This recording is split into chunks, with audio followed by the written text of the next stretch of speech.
Hello friends, welcome to my YouTube channel circle study centre. Circle study centre पर आप लोगों का स्वागत है। आज मैं आप लोगों के बीच फिर से टेस्ट सीरीज सेकंड का जो बचे हुए शेष क्वेश्चन थे उसे मैं आप लोगों के समक्ष ऐसे एक्सप्लेन करूंगा। ठीक है, तो हम लोग पिछले जो मेरा लेक्चर था उसमें 58 क्वेश्चन किए थे। ठीक है, और बाकी जो बीच का जो असाइनमेंट गायब था, मतलब नहीं हो पाया था, पीडीएफ में इंक्लूड नहीं था वो, तो इसलिए मैं वो लेक्चर वहीं पे एंड कर दिया था। लेकिन आज मैं ये लेक्चर में पूरा का पूरा क्वेश्चन कराऊंगा। जो बचे बाकी जितने भी क्वेश्चन है उसे मैं आज ख़त्म कर दूंगा। ठीक है, तो हम लोग का जो पहला क्वेश्चन है हम लोग स्टार्ट करते हैं। तो पहला क्वेश्चन हम लोग का है कि हाल ही में प्रक्षेपित दूरसंचार उपग्रह GSAT-30 निम्नलिखित में से किस वर्ष पूर्व संग्रह, मतलब कहा जा रहा है कि कौन सी जो GS-30 उपग्रह है वो किस पूर्व उपग्रह का स्थान लेगा। तो इसका कहने का मतलब है कि हाल ही में जो 2019 के साथ कहा जा रहा है कि जो अंतरिक्ष में प्रक्षेपित किया गया उपग्रह है GSAT-30, उसके पूर्व कौन सा पूर्व उपग्रह जो है वो कौन सा स्थान लेगा। तो वो लेगा इनसेट 4A का स्थान लेगा। ठीक है, अगला क्वेश्चन है कि जब कठोर जल पूर्णतः वाष्पीकृत हो जाता है, तो जब कहा जा रहा है कि जब कठोर जल पूर्णतः वाष्पीकृत हो जाता है तो पात्र में सफ़ेद ठोस बचा रह जाता है। यह निम्नलिखित में से किनकी उपस्थिति के कारण होता है।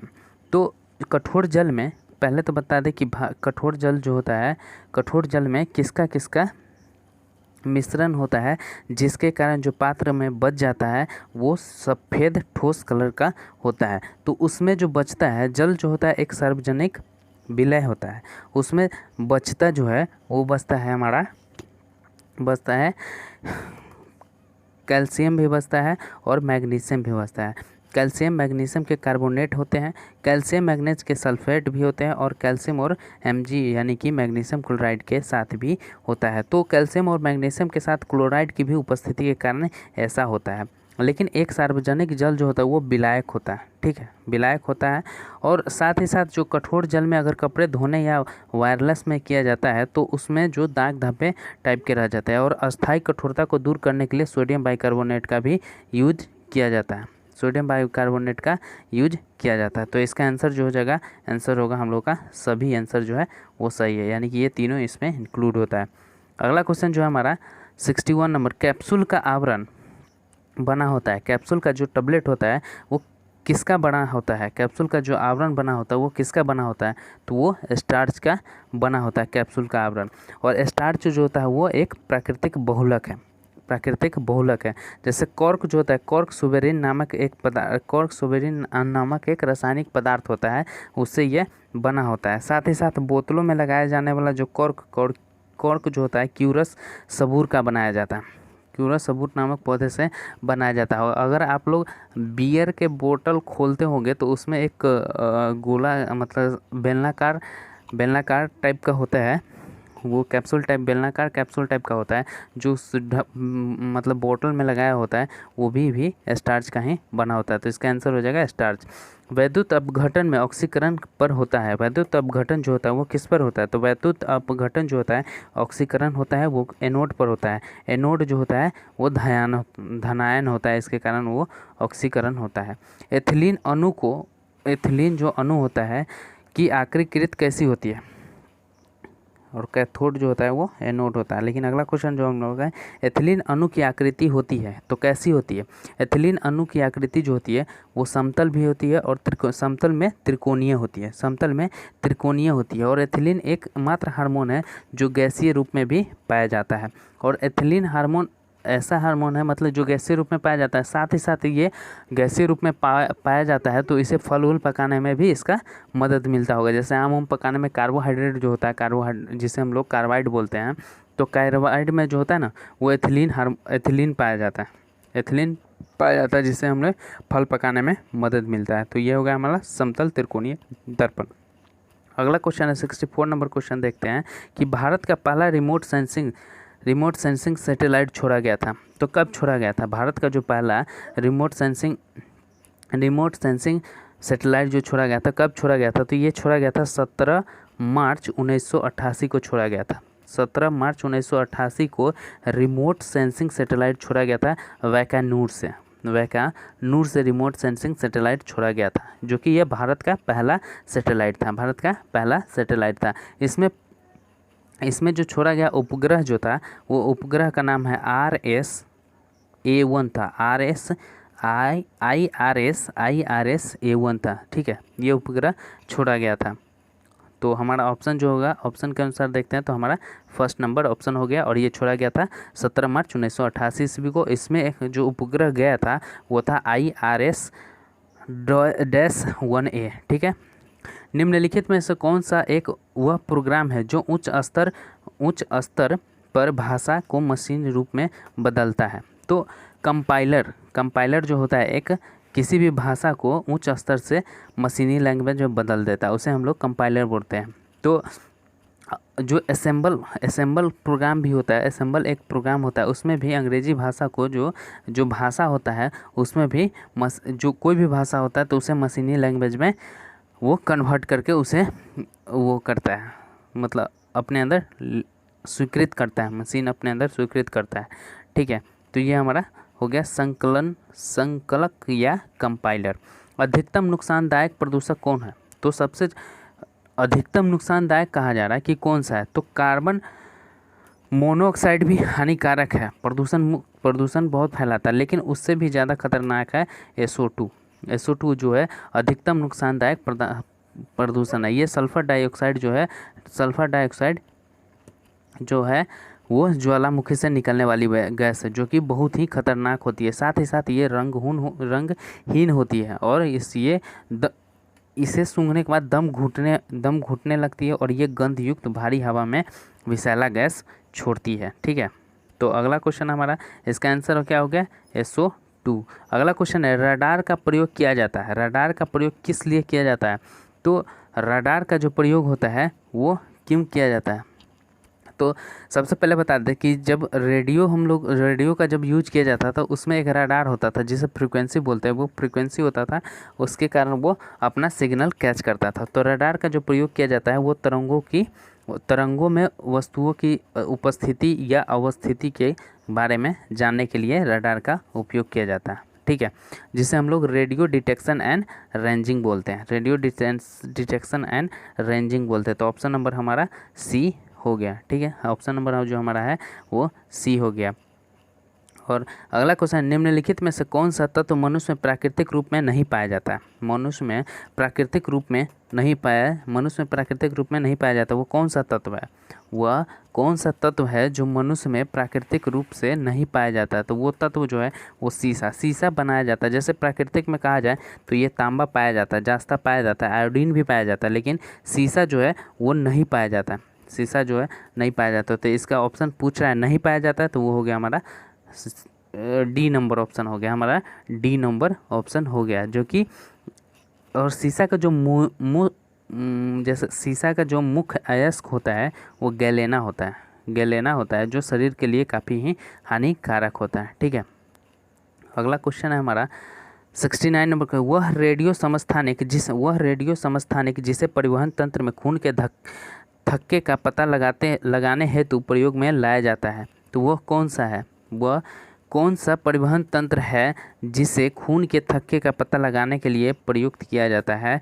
तो वो है हमारा सोडियम 24 जो है रेडियो समस्थानिक है, जिसे परिवहन तंत्र में जो खून का थक्का बनने लगता है उसके प्रयोग में इसका उपयोग किया जाता है।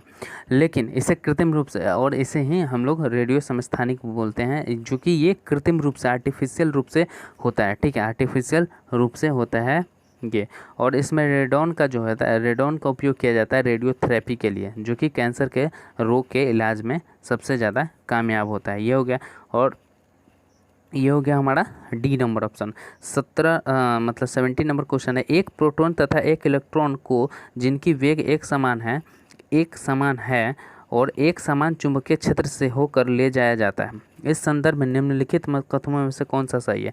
तो कहा जा रहा है कि एक प्रोटॉन है और एक इलेक्ट्रॉन है जिनका वेग जो है समान है, दोनों की वेलोसिटी जो है वो समान है। साथ में कहा जा रहा है कि एक समान चुंबकीय क्षेत्र में एक मैग्नेटिक फील्ड है जिसमें दोनों एक ही समान का है, ठीक है, उससे होकर इसे गुजारा जाता है। तो कौन सा कथन इसके बारे में सही का है? प्रोटॉन तथा इलेक्ट्रॉन पर समान और विपरीत बल लगेंगे। इलेक्ट्रॉन की अपेक्षा प्रोटॉन पर अधिक बल लगेगा। जब देखिए ऐसा है कि मैग्नेट जब दोनों चुंबक को जब एक साथ लिया जाता है, जैसे कि नॉर्थ पोल और साउथ पोल होता है, अगर नॉर्थ और नॉर्थ को हम मिलाएंगे, नॉर्थ पोल और नॉर्थ पोल को मिलाएंगे तो ये रिपेल करेगा, ठीक है, और नॉर्थ साउथ को मिलाएंगे तो ये अट्रैक्ट करेगा। तो बोला जा रहा है चुंबकीय क्षेत्र जो है ना एक समान है, जैसे नॉर्थ और नॉर्थ होगा या साउथ साउथ होगा। तो मान लेते हैं कि नॉर्थ और नॉर्थ है, तो उसमें से अगर इलेक्ट्रॉन और प्रोटॉन को पास कराया जाएगा तो मैंने क्या बोला कि रिपेल किया जाता है, यानी कि ये एक दूसरे को आकर्षित नहीं करता है, डिस्ट्रैक्ट करता है, एक दूसरे को आगे की तरफ खींचने मतलब धकेलने का काम करता है, धक्का देने का काम करता है। तो दो मैग्नेट के बीच से जब इलेक्ट्रॉन प्रोटॉन को निकालेंगे तो वो आगे की तरफ इलेक्ट्रॉन प्रोटॉन को आगे की तरफ मतलब एक समान वेग और विपरीत बल के साथ उसे आगे की तरफ धक्का देगा, ठीक है। अगर वही नॉर्थ और साउथ के बीच में होता है, नॉर्थ पोल और साउथ पोल एक साथ मतलब अट्रैक्ट कराया जाता है, दो मैग्नेट होते हैं और दोनों को अपोजिट एक साथ रखा जाता है, तो अपोजिट साइन में जो होता है वो अट्रैक्शन होता है। तो फिर उस बीच से ना इलेक्ट्रॉन और प्रोटॉन पास नहीं कर पाता, क्योंकि उस पर बल लगता है, बल लगने के बाद भी वो पास नहीं करता, क्योंकि वो आपस में ही एक दूसरे को अट्रैक्ट करता है, अट्रैक्ट करेगा तो पास नहीं हुआ, और रिपेल करता है तो वो आगे की तरह फोर्स लगा के उसे निकाल देता है अपने अपोजिट डायरेक्शन में, ठीक है। तो हमारा ऑप्शन नंबर ए हो गया। अगला क्वेश्चन है 71 नंबर क्वेश्चन, देखते हैं हम लोग क्या है कि नवजात शिशु के बारे में कहा जा रहा है कि नवजात शिशु को ट्रिपल एंटीजन वैक्सीन में से किन रोगों से प्रतिरक्षित करने के लिए लगाई जाती है। तो नवजात शिशु को सबसे पहले जो नवजात शिशु होते हैं जो जन्म लेता है उसे जो जन्म लेने के समय भी एक टीका लगाया जाता है, जो खसरा का भी होता है, टिटनेस का होता है और डिप्थेरिया का होता है, जिसे BCG का टीका भी बोलते हैं। तो वो बचपन में ही लगाया जाता है, ठीक है। तो उस समय कुकुर खांसी का, ठीक है, कुकुर खांसी का हो गया, उसके बाद टिटनेस का हो गया और डिप्थेरिया का टीका लगाया जाता है। और साथ ही साथ काली खांसी रोग जो होता है हीमोफिल्स का जो होता है पर्टियोस नामक जीवाणु से होता है, ठीक है। और डिप्थेरिया रोग का कारण जो होता है वो कोरोनी बैक्टीरिया डिप्थेरिया नामक रोगों से होता है, ठीक है। तो ये सब जो टीका हैं, ये सब जो टीका लगाए जाते हैं वो बचपन में ही लगाया जाता है, तो बी नंबर ऑप्शन हो गया। अगला क्वेश्चन है कि गहरे समुद्र के जो गोताखोर होते हैं निम्न में से किस एक गैस का मिश्रण का उपयोग करते हैं। जो अगर गहरे समुद्र में जब कोई भी गोताखोर अंदर तक यानी कि बहुत अंदर तक जाता है तो उसमें उसके साथ वो ऑक्सीजन पाइप लेके जाता है। तो ऑक्सीजन के साथ कौन सा गैस मिश्रण किया जाता है? तो वो हीलियम गैस मिश्रण किया जाता है, हीलियम गैस जो होता है वो मिश्रण किया जाता है। और ऑक्सीजन सिलेंडर जो है, ऑक्सीजन सिलेंडर में ही हीलियम और ऑक्सीजन गैस का उपयोग किया जाता है। और कृत्रिम रूप से अगर ऑक्सीजन देने में इसका भी प्रयोग किया जाता है। और अगर कहा जाए कि समुद्र की गहराई को कैसे नापा जाता है, तो समुद्र की गहराई को नापने के लिए उसमें सोनार नामक एक कृत्रिम यंत्र है जिसके द्वारा उसे नापा जाता है, ठीक है। तो हो गया हमारा कौन सा, ये हो गया हमारा हीलियम और ऑक्सीजन का मिश्रण लेकर जाता है। खानों में विस्फोट का सबसे महत्वपूर्ण कारण क्या होता है? खानों में यानी कि खान जो होते हैं, किसी भी कोयले का खान हो गया या सोने का खान हो गया, यह सब जो कोई भी खान होता है जो यानी कि पहाड़ वहाड़ तोड़ने का जिसमें काम किया जाता है, तो उससे महत्वपूर्ण कारण क्या है? हाइड्रोजन ऑक्सीजन का मिलना, ऑक्सीजन और एसिटिलीन का मिलना, मीथेन का हवा से मिलना, कार्बन डाइऑक्साइड का एसिटिलीन से मिलना। तो खानों में विस्फोट का सबसे बड़ा कारण क्या होता है कि मीथेन जो होता है, मीथेन का जो है हवा से मिलना सबसे ज़्यादा फायदेमंद होता है, जिससे वह विस्फोट होता है। और इसी के कारण डायनामाइट का जो आविष्कार हुआ था अल्फ्रेड नोबल के द्वारा, अल्फ्रेड नोबल ने इसी सिद्धांत पर, मीथेन के हवा से मिलने के सिद्धांत पर ही उन्होंने डायनामाइट का उपयोग किया था और आविष्कार भी किया था। और जब खानों में विस्फोट किया जाता है तो उसे डायनामाइट का ही उपयोग किया जाता है। और मीथेन को ही, मीथेन जैसे CH4 जो होता है, CH4 होता है और इसे मार्स गैस भी कहा जाता है। मार्स गैस जो होता है मीथेन को ही कहा जाता है मार्स गैस। साथ ही साथ इसमें बायोगैस भी मीथेन को कहा जाता है, क्योंकि बायोगैस भी कहा जाता है मीथेन को। ठीक है, तो हमारा सी नंबर ऑप्शन हो गया 73 का। अगला क्वेश्चन है 74। विकास का सिद्धांत निम्नलिखित में से किसके द्वारा प्रतिपादित किया गया है? विकास का सिद्धांत किसके द्वारा प्रतिपादित किया गया? तो ये सिद्धांत है क्या? सबसे पहले सिद्धांत क्या, विकास का सिद्धांत जो है वो है क्या? सबसे पहले ये है कि अगर किसी भी चीज़ में विकास हो रहा है तो उसमें विविधता होनी चाहिए, उत्परिवर्तन, प्रकृति वर्णन और जनन, ये सब सारी चीज़ें जो होती है वो होनी चाहिए। और साथ ही साथ जो विकास का सिद्धांत का जो प्रतिपादन किया था उसका नाम था चार्ल्स डार्विन। चार्ल्स डार्विन जो थे वो विकास के सिद्धांत का प्रतिपादन किए थे। और इन्होंने जो विकास का सिद्धांत का प्रतिपादन किए थे, ये जाति के कई कारकों को एक साथ और एक बार जो प्रभाव करने के बाद जो परिवर्तन आता है उसके अनुसार इन्होंने ये काम किए थे। ठीक है, अगला क्वेश्चन है हमारा डी नंबर ऑप्शन हो गया। अगला क्वेश्चन है 75 नंबर क्वेश्चन है कि जब आँख में धूल जाती है तो उसका अंग जो होता है वो कौन सा अंग सूज जाता है? कहा जा रहा है कि जब आँख में धूल चला जाता है तो वो कौन सा अंग होता है जो सूज जाता है और आँखें जो होती है लाल या गुलाबी कलर की हो जाती है? तो आप लोग देखते हुए कि कॉर्निया जो होती है, ये जो व्हाइट वाला आँख में जो ब्लैक होता है, ब्लैक रेटिना जो होता है उसके आसपास जो होता है वो वाइट कलर का होता है। और वाइट कलर का होता है, जब आँख में कोई धूल चला जाता है तो वो क्या करता है, वो गुलाबी कलर का या लाल कलर का दिखने लगता है। तो सबसे पहले होता है कि उसमें आखिर कौन सा ऐसा अंग है जो सूज जाता है? तो वो है वो जो उसे बोलते हैं हम लोग नेत्र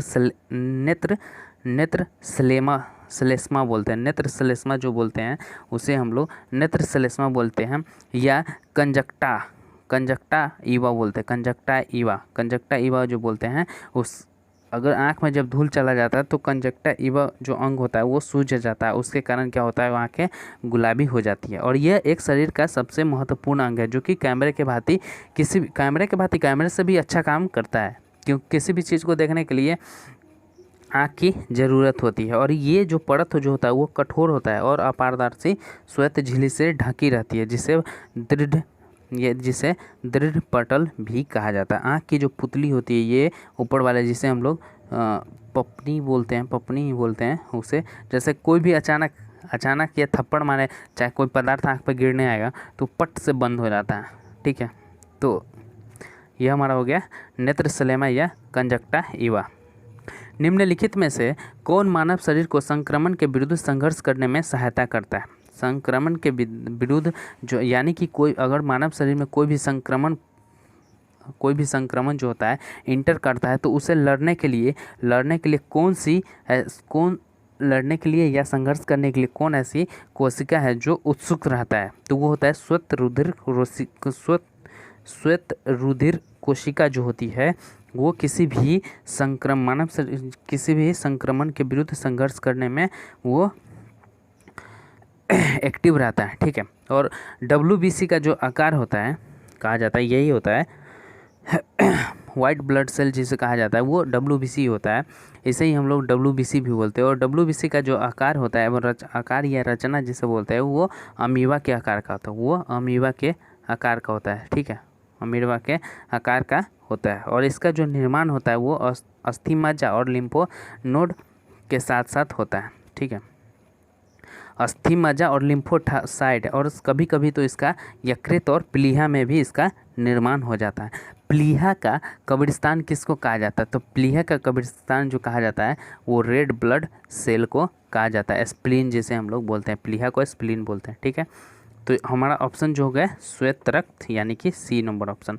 अगला है त्वचा का रंग निर्धारित करने वाले वर्णिक मेलानिन के संबंध में निम्न में से कौन सा कथन सही है? तो ये एपिडर्मिस की सबसे बाहरी परत में पाया जाता है, यह पराबैंगनी प्रकाश के लिए अपारदर्शक होता है, यह त्वचा की यांत्रिक क्षति एवं जीवाणुओं के आक्रमण को रोकने में सहायक करता है। तो मेलिन की जो अधिकता जो होता है उसके कारण त्वचा का रंग जो होता है वो काला हो जाता है। अगर किसी भी आदमी में मेलिन की अधिकता ज़्यादा हो गया तो उसका रंग काला हो जाता है और उस पर जो प्रकाश की परावैंगनिक किरण जो होती है वो अपारदर्शक काम करती है, उस पर परावैंगनिक किरण का असर बहुत कम करता है। और साथ ही साथ जो गोरे रंग होते हैं उसमें मैलेनिक रंग जो होता है, मैलेनिक जो होता है उसकी मात्रा जो होती है बहुत कम होती है। जो ज़्यादा गोरे लोग होते हैं, जैसे अंग्रेज जो लोग होते हैं वो बहुत गोरे रहते हैं, तो उसमें मैलिन की जो मात्रा होती है वो बहुत कम होता है और बहुत कम होता है, इसलिए उस पर जो होता है परावैंगनिक किरण का असर ज़्यादा होता है और ज़्यादातर उनमें स्किन कैंसर का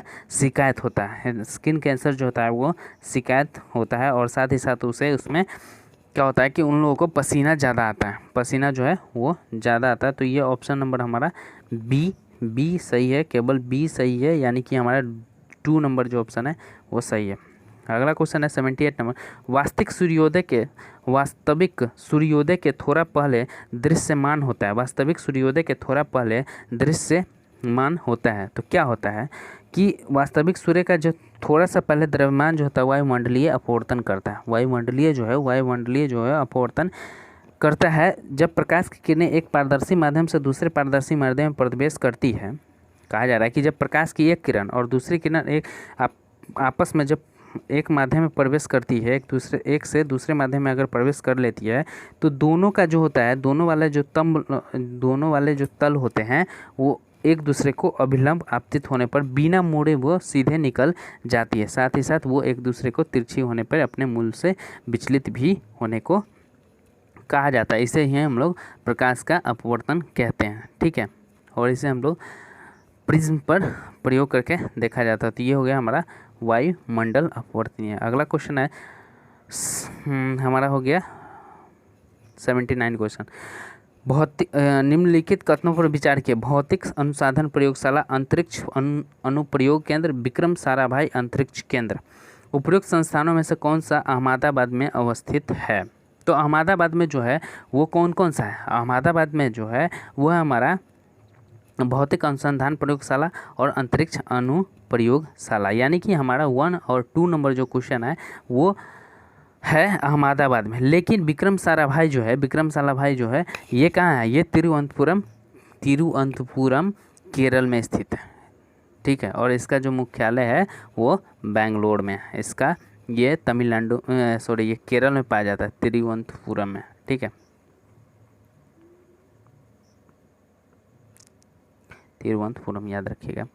तो इसका आंसर जो होगा हमारा 1 और 2 अहमदाबाद शहर में स्थित है। अगला क्वेश्चन है हमारा 80 नंबर। 80 नंबर क्वेश्चन कह रहा है कि निम्नलिखित में से कौन सा एक संयुक्त राष्ट्र संघ का अंग नहीं है? संयुक्त राष्ट्र संघ का अंग नहीं है, इनमें से कौन सा है? यूएनओ का अंग नहीं है, तो वो कौन सा है? तो ये है हमारा खाद्य एवं कृषि संगठन। खाद्य एवं कृषि संगठन जो है यूएनओ का अंग नहीं है।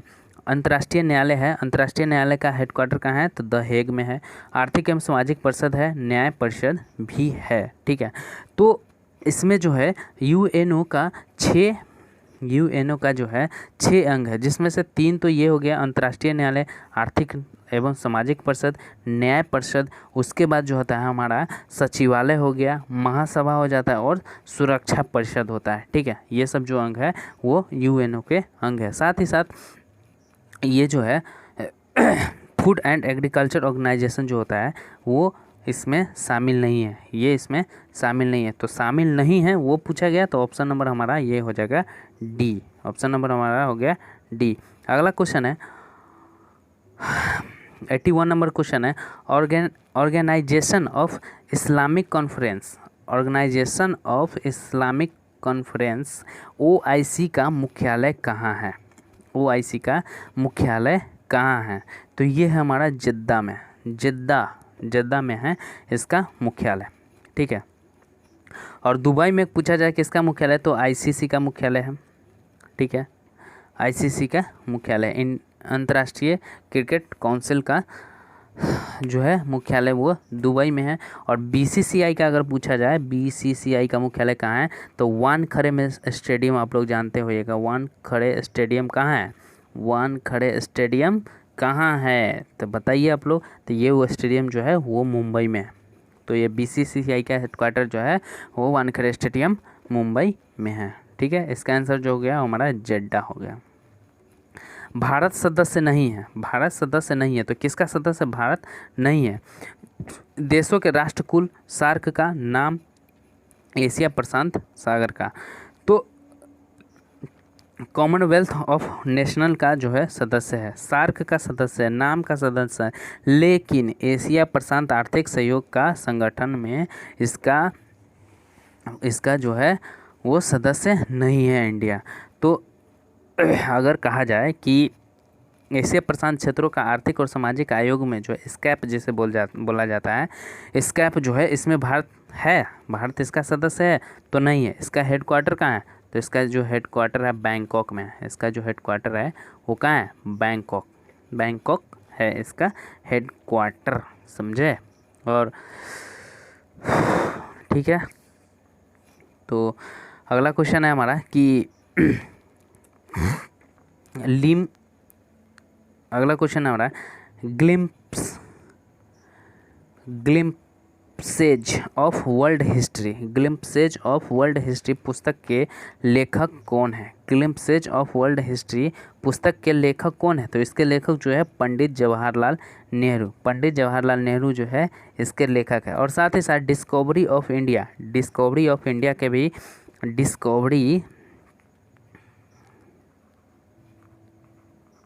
डिस्कवरी ऑफ इंडिया पुस्तक के लेखक कौन है? तो ये भी है जवाहरलाल नेहरू। ठीक है, जवाहरलाल नेहरू भी इसके लेखक है।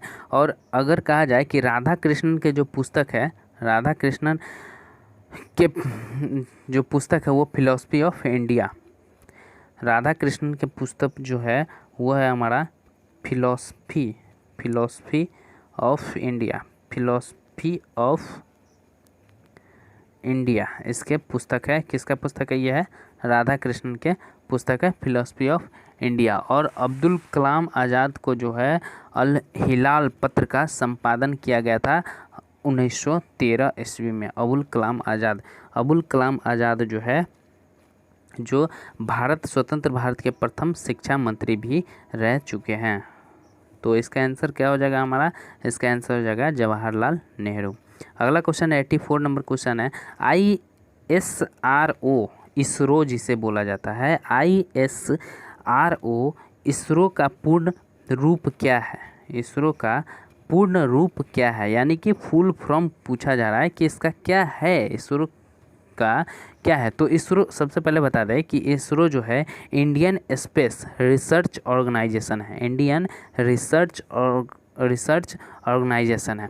और इसका जो अगर कहा जाए इसरो की स्थापना जो हुआ था वो 15 अगस्त को हुआ था, 15 अगस्त 1969 ईस्वी को पहली बार हुआ था। ठीक है, 1900 कितना का हुआ था?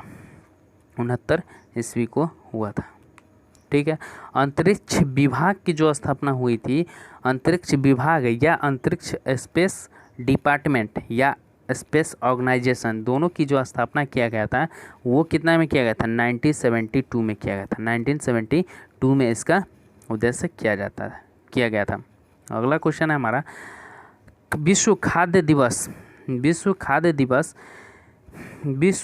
दिवस प्रतिवर्ष किस तारीख को मनाया जाता है? तो 16, आपको पता है कि FAO विश्व खाद्य एवं एग्रीकल्चर ऑर्गेनाइजेशन की जो स्थापना हुई थी वो 16 अक्टूबर 1945 ईस्वी को हुआ था, इसीलिए 16 अक्टूबर के दिन ही विश्व खाद्य दिवस मनाया जाता है। ठीक है, अगला क्वेश्चन है, इसका आंसर हो गया ए।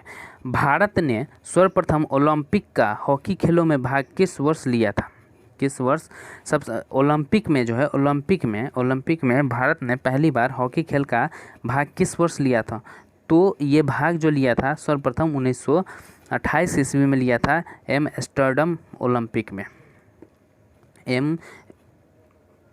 एम्स्टर्डम ओलंपिक जो था उसमें इन्होंने ओलंपिक में पहली बार भाग लिया था, ये था 1928 ईस्वी में। और 2028 ईस्वी में ओलंपिक में अब क्रिकेट भी शामिल होने जा रहा है, तो इसका आंसर जो हो गया 1928 ईस्वी। ठीक है, अगला क्वेश्चन है, निम्नलिखित में से कौन सा पुरस्कार केवल साहित्य से संबंधित है? साहित्य से संबंधित कौन सा पुरस्कार है? तो ये पुरस्कार जो है हमारा ज्ञानपीठ पुरस्कार है। रामन मैग्सेसे पुरस्कार जो है वो पत्रकारिता के लिए, रामन मैग्सेसे पुरस्कार जो है ये पत्रकारिता के लिए है। पुलित्जर पुरस्कार जो है ये पत्रकारिता के लिए है। और भारत रत्न जो भारत का सबसे बड़ा सम्मान है वो भारत रत्न पुरस्कार है। भारत का सबसे बड़ा सम्मान है, भारत रत्न है। ठीक है, और लेकिन साहित्य से किसका है? तो ये ज्ञानपीठ पुरस्कार का है। ठीक, और कहा जाए कि भारत रत्न सबसे पहले कब दिया गया था? तो भारत रत्न सबसे पहले 1954 ईस्वी में दिया गया था सीवी रमन को, और सीवी रमन के साथ 3 लोगों को दिया गया था। तो इसका आंसर जो हो गया ज्ञानपीठ। अगला क्वेश्चन है कि हाल ही में सुर्खियों में रहा बोगनविले जनरल संग्रह किस देश से अलग होने से संबंधित है? बोगनविले जनरल संग्रह जो है किस देश से अलग होने के लिए से संबंधित है? तो पापुआ न्यू गिनी जो देश है उससे अलग होने के लिए संबंध में ये है। अगला क्वेश्चन हमारा 89 नंबर क्वेश्चन है कि भारत में सूफी संप्रदाय का संपादक किसे माना जाता है? भारत में सूफी संप्रदाय का संपादक किसे माना जाता है? तो ये माना जाता है किसे? बताइए आप लोग, जल्दी बताइए, कमेंट करके बताइए जल्दी, किसे बताया जाता है? तो ये बताया जाता है ख्वाजा मोइनुद्दीन चिश्ती को। सूफी संप्रदाय का संपादक जो माना जाता है ख्वाजा मोइनुद्दीन चिश्ती को माना जाता है। ठीक है, समझ में आ रहा है ना आप लोग को?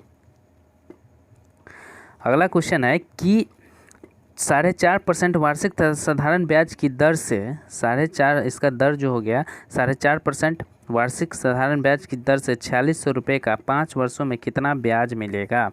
तो हमें निकालना है SI, साधारण ब्याज निकालना। तो ये क्या होता है? मूलधन जो होता है P यानी प्रिंसिपल प्राइस, R रेट होता है, और T जो होता है टाइम होता है, और डिवाइड में क्या होता है 100 होता है।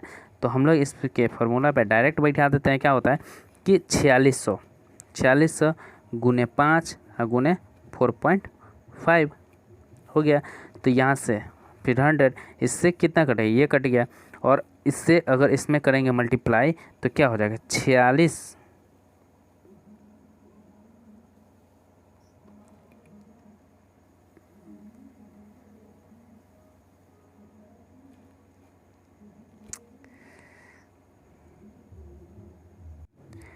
तो इसका हम लोग निकाल रहे थे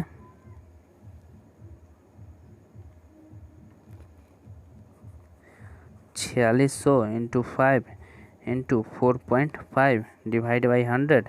यहाँ से ये कट गया तो ये कितना बचेगा 6 5 30। ठीक है, और 5 चौका 20 और 3 23 इंटू में 4.5। ठीक है, अब इससे इसमें मल्टीप्लाई कर दो तो क्या आ जाएगा? अगर कहा जाए तो यहाँ से हटा दो इसको, क्या फ़र्क पड़ता है? 1 0 से क्या गया? 1 0 से ये गया। अब 23 से इसमें करेंगे 23 इंटू 45 कर देते हैं। तो ये करेंगे तो क्या हो जाएगा? हमारा हो जाएगा, ये हो जाएगा हमारा 10 कितना 45 तिया हो जाएगा 135। तो 5 हो गया, और 45 दूना हो गया 90 या 13 कितना हो गया 103 हो गया। तो ये हमारा कितना बचा? ब्याज जो निकल के आया हमारा वो बचा 1035, यानी कि 1035 रुपया जो हो गया हमारा ब्याज हो गया। ब्याज कितना हुआ? 1035 रुपये। आप लोगों को समझ में आ गया होगा। भारत में शहरी जनसंख्या को प्रतिशत में अगर ज्ञात करने के लिए बोला जाए, भारत में जो शहरी जनसंख्या है तो वो कितना है?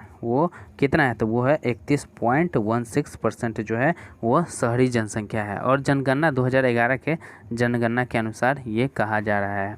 साथ ही साथ भारत की आबादी की जनसंख्या देखा जाए, भारत की जो है वो साक्षरता का जो दर है, साक्षरता दर जो है वो 74.05 है। लेकिन भारत में राज्य के अंदर देखा जाए तो सबसे ज़्यादा साक्षरता दर जो है वो केरल में है, वो केरल में है, 96.62% के आसपास में है। ठीक है, अगला क्वेश्चन है हमारा, वो है 92 नंबर क्वेश्चन सॉरी, कि इनमें से कौन सा परमाणु रिएक्टर है, परमाणु एक रिएक्टर है, वो सा कौन सा है? तो कैगा परमाणु संयंत्र, तारापुर परमाणु संयंत्र और कुडनकुलम परमाणु संयंत्र, ये तीनों जो है ये एक परमाणु संयंत्र भी है। कैगा, तारापुर और कुडनकुलम तीनों ये परमाणु संयंत्र है, लेकिन कुडनकुलम और कल्पक्कम जो है ये तमिलनाडु में है, तमिलनाडु में है। ये कुडनकुलम और कल्पक्कम, ठीक है, ये दोनों जो है परमाणु संयंत्र ये तमिलनाडु में है। अगर पूछा जाए तारापुर कहाँ है, तो ये तारापुर जो है महाराष्ट्र में है, तारापुर जो है ये महाराष्ट्र में है तारापुर। ठीक है, और कैगा, तारापुर तो कहाँ है, महाराष्ट्र में, और कैगा जो है वो है हमारा कर्नाटक में है कैगा। ठीक है, तो हमारा आंसर क्या हो जाएगा, उपयुक्त में से सभी, यानी कि तीनों है। कर को प्रतिगामी तब कहा जाता है जब उसका भार, कर को प्रतिगामी कब कहा जाता है, जब उसका भार जो होता है अमीरों की तुलना में गरीब पर अधिक होते हैं। आप लोग एग्जाम्पल में देख लीजिए कि किसी भी बैंक से आप, एक गरीब आदमी लोन लेता है, चाहे एक मिडिल फैमिली जब लोन लेता है, तो उस पर बैंक वाले पूरा कब्जा कर लेते हैं कि बैंक का अगर लोन आप चुकता नहीं करते हैं तो आपकी जो ज़मीन होगी, जो भी कागज़ का पेपर ऊपर दिए रहेंगे, वो आपका जब्त कर लेगा, ज़मीन भी जब्त कर लेगा। लेकिन अगर कोई अमीर आदमी अगर लोन लिया है, लोन नहीं भी चुकता करता है, फिर भी बैंक उस पर कार्रवाई नहीं कर पाती है। ठीक है, तो ये किस में हो जाएगा कि अमीरों की तुलना में गरीबों पर बहुत अधिक पड़े हैं। तो ये हमारा सी नंबर जो ऑप्शन है ये सही हो जाएगा। ठीक है, 94 नंबर क्वेश्चन है कि बिहार में सर्वप्रथम किस विश्वविद्यालय की स्थापना की गई थी? बिहार में जो है सबसे पहले किस विश्वविद्यालय की स्थापना की गई थी? तो सबसे पहले जो हमारे बिहार में स्थापना की गई थी, ये पटना विश्वविद्यालय की स्थापना की गई थी 1917 ईस्वी में। पटना विश्वविद्यालय की स्थापना हुई थी सर्वप्रथम 1917 ईस्वी में हुई थी, लेकिन इससे भी पहले 1897 ईस्वी में 1857 ईस्वी में, जिसमें स्वतंत्रता सेनानी जो सैनिकों के लिए जो स्वतंत्रता संग्राम हुआ था, वो कलकत्ता, बॉम्बे और मद्रास में भी एक विश्वविद्यालय की स्थापना की गई थी 1857 ईस्वी में, जिस समय सैनिक विद्रोह हुआ था। ठीक है, तो ये हमारा हो गया पटना विश्वविद्यालय जो है बिहार में सर्वप्रथम खोला गया था। अगला क्वेश्चन है कि बिहार राज्य के औद्योगिक वित्त सहायता हेतु कौन वित्तीय संस्था है? बिहार में जो है, अगर बिहार में औद्योगिक वित्त सहायता हेतु कौन सा एक वित्त सहायता निगम है, बैंक है, कौन सा है? तो वो बिहार के राज्य वित्तीय निगम बैंक है। बिहार के जो है बिहार राज्य ग्रामीण बैंक जिसे बोलते हैं, वही बिहार राज्य वित्त निगम बैंक है। ठीक है, प्रधानमंत्री नरेंद्र मोदी ने 3 जनवरी 2020 को 107वीं भारतीय विज्ञान कांग्रेस का उद्घाटन किस नगर में किया? ठीक है, तो किस नगर में किया?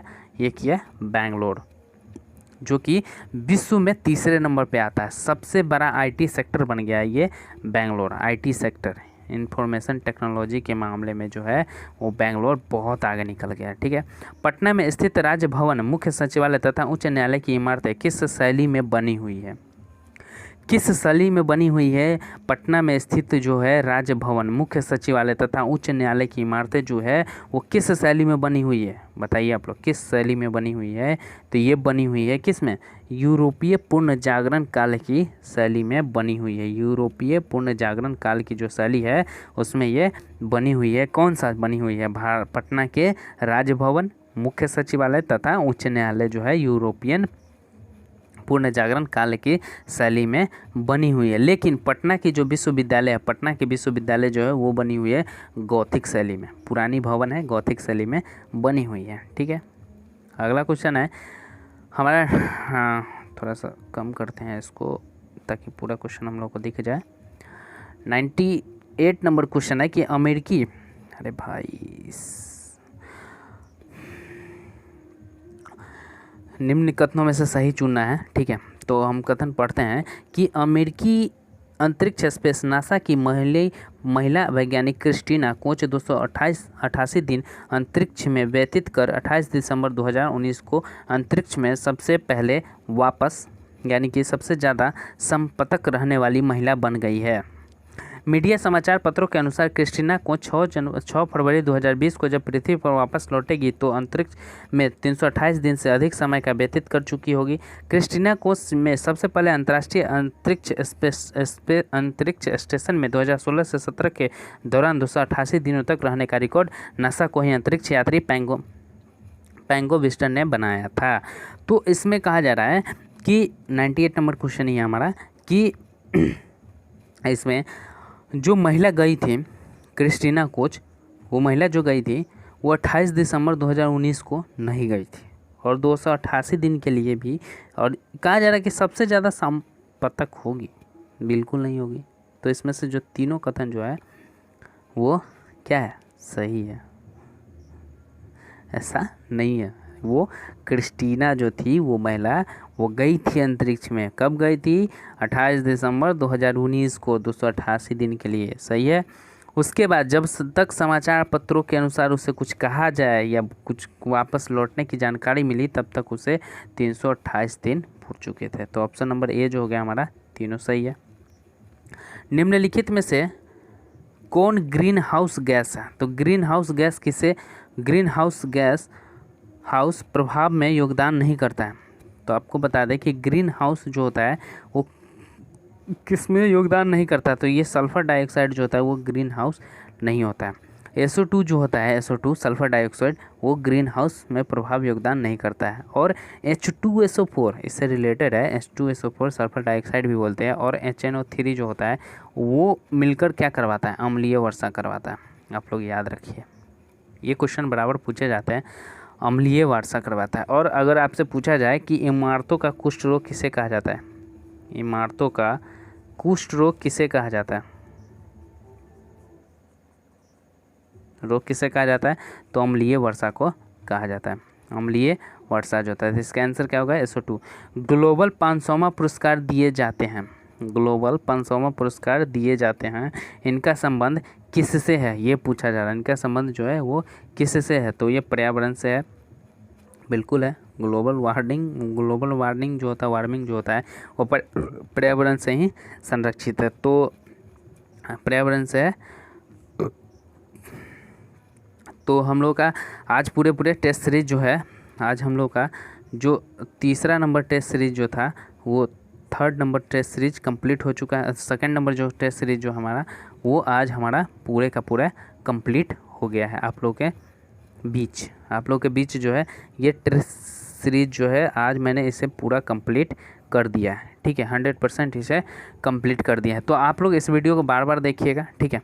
ये बहुत इंपॉर्टेंट क्वेश्चन है, प्रैक्टिस सेट मान के मत चलिए। और टेस्ट सीरीज जो है ये बहुत इंपॉर्टेंट क्वेश्चन है, क्योंकि इन्हीं सारे में से क्वेश्चन जो है आने वाले हैं। बिहार SI, UPSI, जो भी SI के क्वेश्चन होंगे वो यही क्वेश्चन होंगे, थोड़ा मोड़ा मिलाया जुलाया होगा।